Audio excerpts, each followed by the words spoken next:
review on that is for Crooked Kingdom by Leigh Bardugo. I feel like I read this book ages ago, even though I finished it only a week ago, but like I was reading it like on and off all of last month, so I'm excited to do a book review. I was gonna film it earlier, but you know, like hecka lazy, so that comes into consideration when I'm filming. So anyway, I'm really excited to talk about this book because it was such a good conclusion. I am so sad that I didn't read this earlier, yet if I did, that means I would have already experienced it and been over it, so it's kind of good because this is amazing and I love her character and it's just so good. I'm excited, and there will definitely be spoilers in this book, so don't keep watching if you have not read it, because I'm gonna talk about some stuff here because there's a few things I am still not over, but we'll get into it. As I've said with the first book, this is definitely a character-driven book, but this second book actually started to have a lot more plot elements happening in it, which was really exciting because with the first book, it was just, you know, about getting into the ice court. That was the only plot of get into the ice court. Like, there was little other things, but that was the main thing. In this book, there was about 4 main plots going on, and I was a bit like, I don't know what's happening. I don't know what's going on, but I was still excited, and like something that I started to realize after every event was Kaz was gonna have some epic-ass plan that got him all out of the situation. So when something went bad, I didn't even feel anything. I was like, yo, Kaz has got this, he will get them out, everything's gonna be fine. Like when Waylon was captured and they started to beat him, I'm like, Kaz has got a plan here. When Jasper seemed like he was gonna lose a bet or something, Kaz was there. When they had to do the bullet thing, Kaz was there. Everything Kaz was there for, except for when Inej fell off that rope, but you know, Nina was there with her whole dead army. So every situation they got out of pretty much. So it was very kind of to the point where I didn't expect any danger. I just expected a hella epic plan from Kaz, which was always really cool. Like, even though I expected them, I was still shocked by how much detail and effort he put into them. And Kaz is just a heckin' mastermind and I love him so much. The plot overall, I really enjoyed where it went, but I don't like how everything was so open-ended, so hopefully we'll get like a book from each character and 20 more on top of that because I love them so much. Like, even though Shadow and Bone isn't really my favorite, like it was okay, but I'm not really awed by it. But this, I need more books about these characters because they're all amazing. But now we can talk about the characters because that is why I'm here, because I love them all so much and equally because they're amazing. But firstly, we're going to talk about Kaz. As I'm saying, he is an epic mastermind. He had everything sorted and I love him so much. He got so much darker and grittier in these books, and there was moments where I was like, holy shit, Kaz, what are you doing? When he was talking about how he buried Pekka Roland's son alive, I was like, Kaz, too far.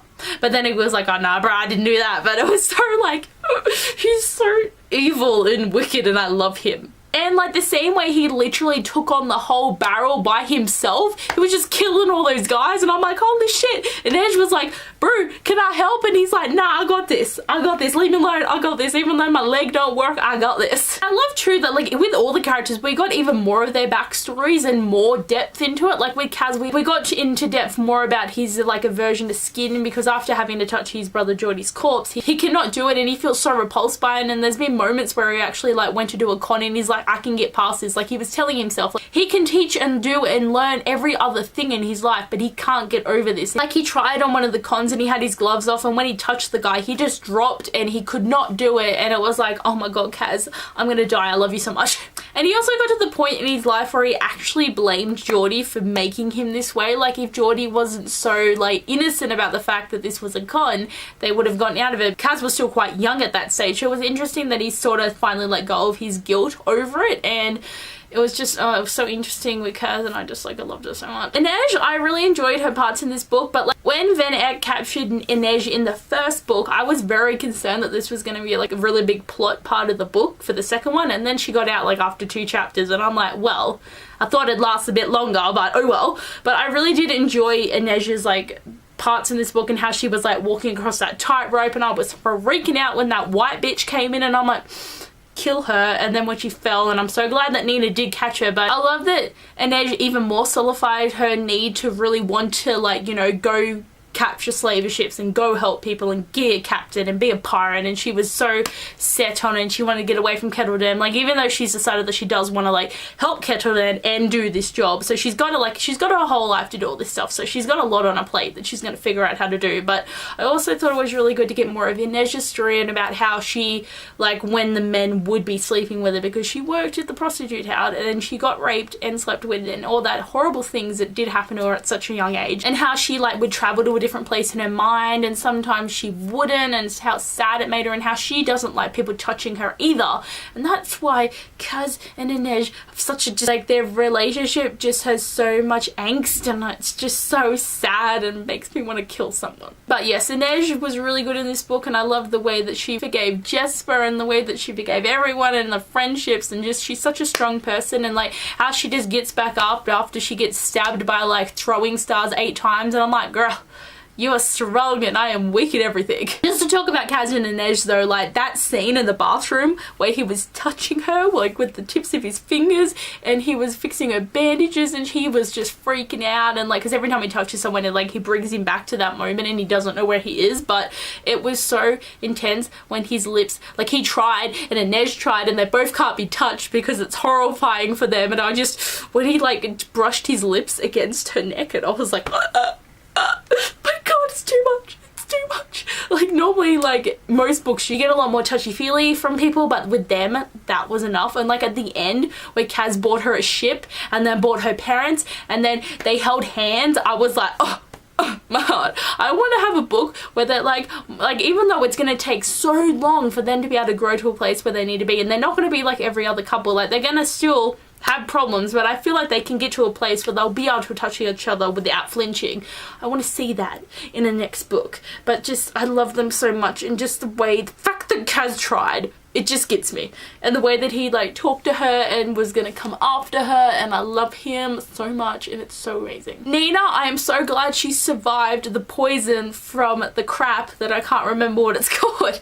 What is it called? The I can't remember, but the really bad poison that is for Grishas, and how she's lost her powers, but now she can control the dead and shit. It was like, what? I really did enjoy the way that she really like had to change the way she looked at her powers, and how she learned to use these new ones, and like how there were Grishas in this book, like on Zoya and Genya, and it was so cool. And like Nikolai, man, he was Stormhorn, was in this, and Nikolai, like, oh my god, if you've read Shadow and Bone, you will understand these characters. And I'm just like, give it to me, give it to me. I love their part and everything in this book. But like seriously, I love just the way that Nina did everything in this book and got her over her addiction, and just like, I love her so much. And she kept eating food. Like when she wasn't eating for the first half of the book, I was so distraught, but then she started eating again, and I was happy, as well as all the other characters. So it was really, really great.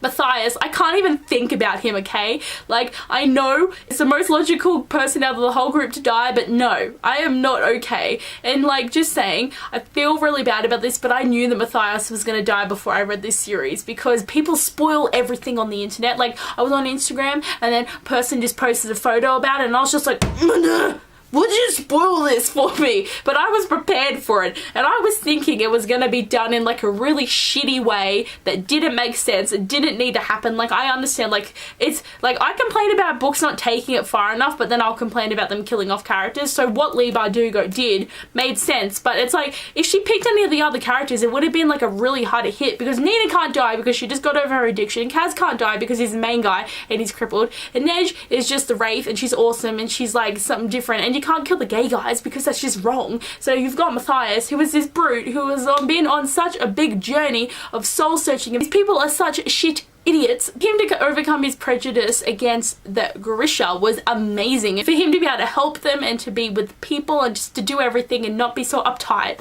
was amazing. So for him to die is just upsetting. The fact that it was one of his own people, a 14-year-old boy, who shot him, I was just like, I was crying nearly. Like, it nearly happened, guys. I nearly cried. Like, can you believe it?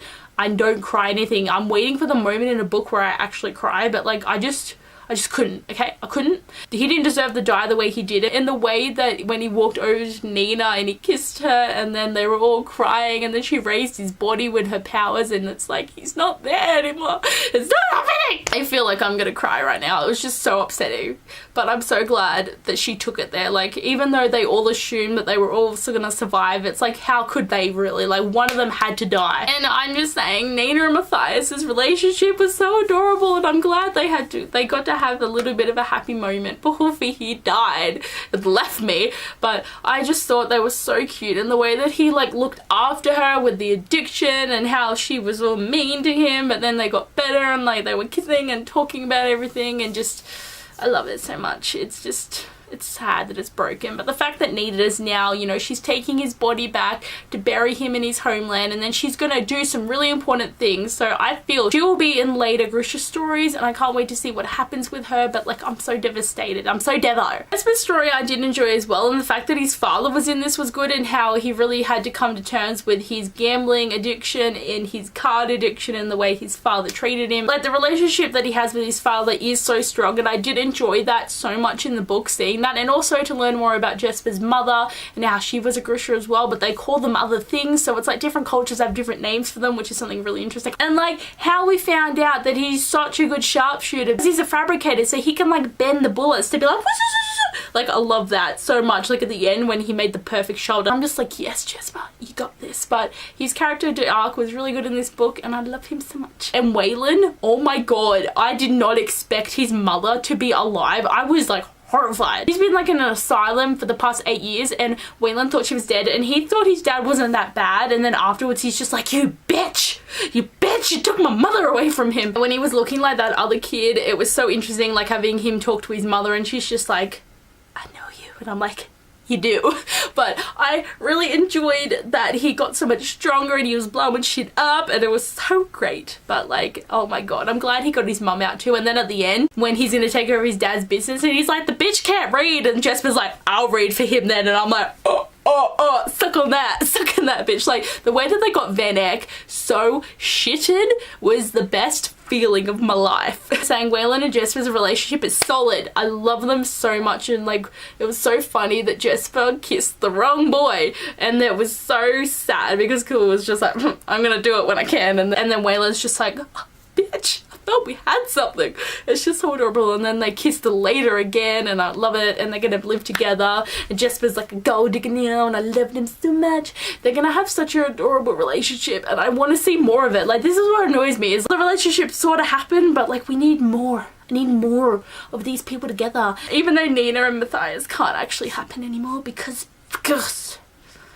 but we'll get there. Maybe she'll have like a better relationship. Like, maybe she can be with Nikolai, because like, I always sort of thought that that could have been like a thing, but it didn't happen. But it could be a thing, maybe. I don't know. Because there's going to be more books in the Grishaverse, so hopefully, you know, hopefully that could be a thing. But overall, this book was amazing. I loved it. I loved it so much, even though it took me forever to read, but I was buddy reading it with Jacqueline and Sarah, and I would like read a section and then wait a week and then read another section, wait a week. So it's definitely a long read, but I kind of feel like it was good that it kind of lasted so long because I didn't want it to end. It was amazing. But anyway, guys, I hope you liked my book review, and yeah, I'll talk to you guys later. See ya!